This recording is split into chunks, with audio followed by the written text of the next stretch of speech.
2024 সালের রক্তক্ষয়ী জুলাই বিপ্লবের পর এই নতুন বাংলাদেশ এবং 12ই ফেব্রুয়ারি যে নির্বাচন, এই নির্বাচনের পরে আসলে কি হবে? ভবিষ্যৎ বাংলাদেশ কি স্থিতিশীল থাকবে, নাকি সেখানে রাজনৈতিক অস্থিতিশীলতা, সংঘর্ষ, হানাহানি, রক্তারক্তি শুরু হবে? চলুন আমরা জেনে নিই। রাজনৈতিক স্থিতিশীলতার ব্যাপারে বলতে গেলে বাংলাদেশে সত্যিকার অর্থে আগামী 5 বছরে বড় ধরনের কোনো সংঘর্ষ হওয়ার সম্ভাবনা নাই। কেন নাই চলেন আমরা জেনে নিই। প্রথমে আসব বর্তমানে রাজনৈতিক সংঘর্ষ, ঝামেলাগুলো কারা করবে? বর্তমানে মাঠে কারা আছে? এনসিপি আছে, জামাত আছে। এখন জামাতকে নিয়ে যদি বলতে হয়, জামাত এমন একটা দল, তারা অত্যন্ত সুশৃঙ্খল একটা দল। তারা তাদের চেইন অফ কমান্ডের বাইরে, নেতারা দিন বললে দিন, রাত বললে রাত। তারা তাদের নেতাকর্মীদেরকে ফাঁসি দিছে, তারপরও তাদেরকে কিন্তু কেউ দমন করতে পারেনি। তারা এতটা ডিসিপ্লিন একটা দল। তারা কখনোই, জামাত তাদের ইতিহাসে কখনোই তারা কোনো হিংসাত্মক, ধ্বংসাত্মক, রক্তের রাজনীতি কিন্তু করতে পারেনি। তারা রাজপথ অচল করে দিবে, বড় ধরনের মারামারি হবে, সংঘর্ষ হবে। তারা কখনোই জেনে শুনে বাংলাদেশে অস্থিতিশীলতা তৈরি করবে, এটা অন্তত তাদেরকে দেখে মনে হয় না। জামাত কিন্তু এখন পর্যন্ত সে ধরনের কোনো আচরণ করে নাই। এবার আসেন জামাতের সাথে কি আছে? এনসিপি আছে। এনসিপি একটা নতুন দল, ঠিক আছে। ধারণা করা হয় যদি সামনে কোনো বিপ্লব হয় বা বড় কোনো আন্দোলন হয়, সেখানে এনসিপি হয়তো লিড দিবে, সেটা অনেকে বলে, ধারণা করে। কিন্তু এনসিপি কিন্তু একটা পরিণত দল। এনসিপিও 12ই ফেব্রুয়ারি নির্বাচনের পর থেকে বা এনসিপি যখন গঠন হলো সেই সময় থেকে তারা কিন্তু বড় ধরনের যে ভুল করেছে সেটা কিন্তু না। হাতে গোনা দুই একটা বিতর্ক সব দলেরই থাকে। আপনি যদি কাগজ কলম নিয়ে বসেন তাহলে বিতর্ক ছাড়া কোনো দল খুঁজে পাবেন না, রাজনৈতিক ব্যক্তি খুঁজে পাবেন না। আমাদের সবারই ভুল ত্রুটি আছে, কিন্তু তাদের অল্প কিছু মিস্টেক ছাড়া এনসিপির কিন্তু বড় ধরনের রাজনৈতিক কোনো ভুল নাই, এটা আমি মনে করি। এনসিপি এখন যে অবস্থানে আছে, তাদেরকে আগামী 5 বছর তাদের দলটাকে গুছাইতে হবে 2031 সালের জন্য।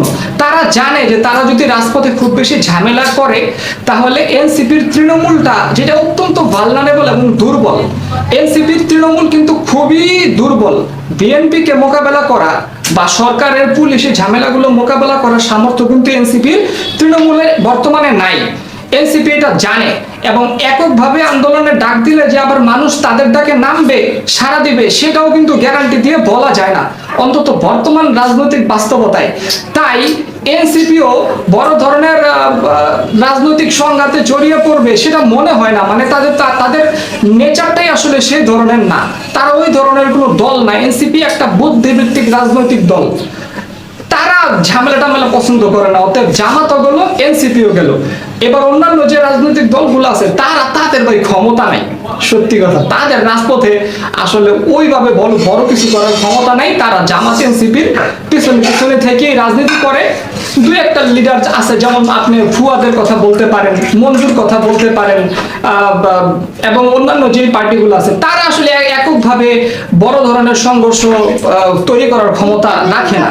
এরপরে আসেন বর্তমান মাননীয় প্রধানমন্ত্রী তারেক রহমানের কথা বলতে হবে।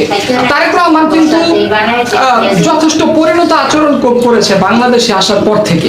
তার কথাবার্তায় কিছুটা বিতর্ক হচ্ছে, ধরেন ফেসবুকে তাকে নিয়ে ট্রোল করা হচ্ছে, তার কথা বলার style, the way he talks and his body language etcetera etcetera. But overall Tarique রহমানের কিন্তু আপনি সততা নিয়ে কিন্তু প্রশ্ন করতে পারবেন না। সে অসৎ ব্যক্তি, তাকে দিয়ে হবে না, সে ব্যর্থ হয়ে যাবে 3 মাসের মধ্যে, আপনি তো এটা বলতে পারেন না। এবং সব থেকে গুরুত্বপূর্ণ কথা, কেউ কিন্তু বলতেছে না তারেক রহমান কিন্তু এই 1 মাস আগেও, কোরবানি ঈদের আগেও কিন্তু বিদ্যুৎ বিভ্রাট এবং জ্বালানি তেলের যে সংকট, এটা নিয়ে কিন্তু সরকারকে অনেক চ্যালেঞ্জের মুখে পড়তে হয়েছে।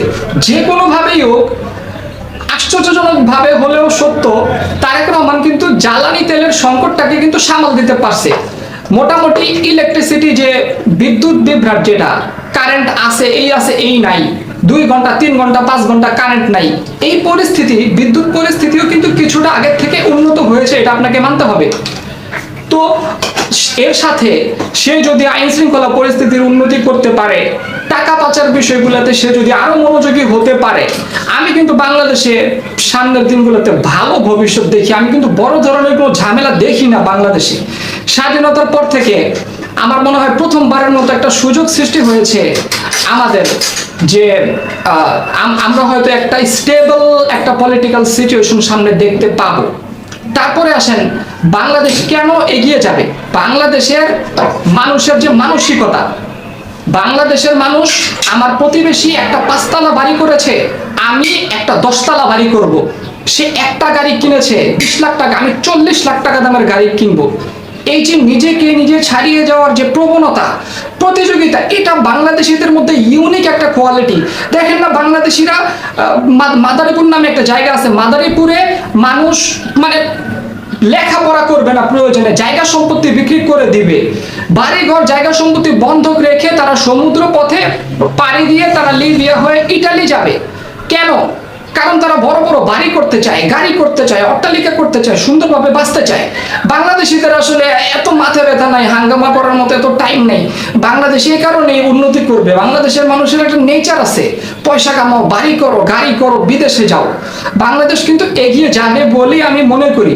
এবার আসেন, বাংলাদেশের কিছু বাঙ্গুয়া বুদ্ধিজীবী যারা আছে, টক শোতে গিয়ে, ইউটিউবে গিয়ে এই হবে সেই হবে, বড় ধরনের সংঘর্ষ হবে, হ্যাঁ, মানে মানুষকে মোটামুটি তারা ভয় দেখিয়ে তাদের আখের গুছিয়ে নিচ্ছে। আমি বারে বারে বলে আসছি, বাংলাদেশে সামনে ভবিষ্যতে একটা সুন্দর রাজনৈতিক পরিবেশ বিরাজ করবে, কোনো বড় ধরনের সংঘর্ষ হবে না, হালকা পাতলা কিছু একটা হইতে পারে, মিছিল মিটিং এগুলো হয়, সভা সমাবেশ, হুমকি তামকি এগুলো চলে, কিন্তু এই সমস্ত বাঙ্গুয়া বুদ্ধিজীবীদের প্রোপাগান্ডায় ভয় পাওয়ার কোনো কারণ নাই। বাংলাদেশ এটা জুলাই বিপ্লবের বাংলাদেশ, এবং আমরা একটা সুন্দর ভবিষ্যতের দিকে হয়তো বা আমরা এগিয়ে যাচ্ছি।